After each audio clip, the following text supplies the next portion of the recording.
नमस्कार शेतकरी बंधूंनो, मी आपला मित्र डॉक्टर अविनाश ढोबळे. आज आपण एका अशा मूलद्रव्याबद्दल बोलणार आहोत, पोटॅश. हा पोटॅश तसं पाहिलं तर शेतीमध्ये सर्वात दुर्लक्षित एक अन्नद्रव्य आहे. पोटॅशची आपल्याला गरज पडते ती साईज, रंग आणि वजन वाढवण्यासाठी.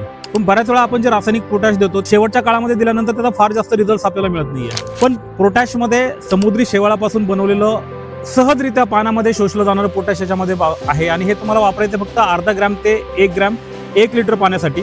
जेव्हा तुमच्या ह्या कांद्याची किंवा बटाट्याची गाठ बनायला सुरुवात होते त्यावेळी तुम्हाला हा एक स्प्रे घ्यायचा आहे आणि त्याच्या काढणीच्या किंवा शेवटचं पाणी देण्याच्या अगोदर एक तुम्हाला स्प्रे घ्यायचा आहे. याने तुमचा रंग, वजन आणि आकार याच्यामध्ये प्रचंड तुम्हाला फरक झालेला वाढलेला तुम्हाला दिसतो.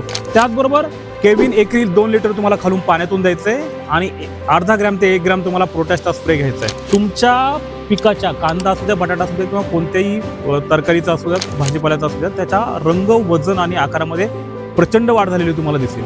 तेव्हा मंगलम ॲग्रोटेकचं पोटॅश वापरा आणि आम्हाला नक्की कळवा.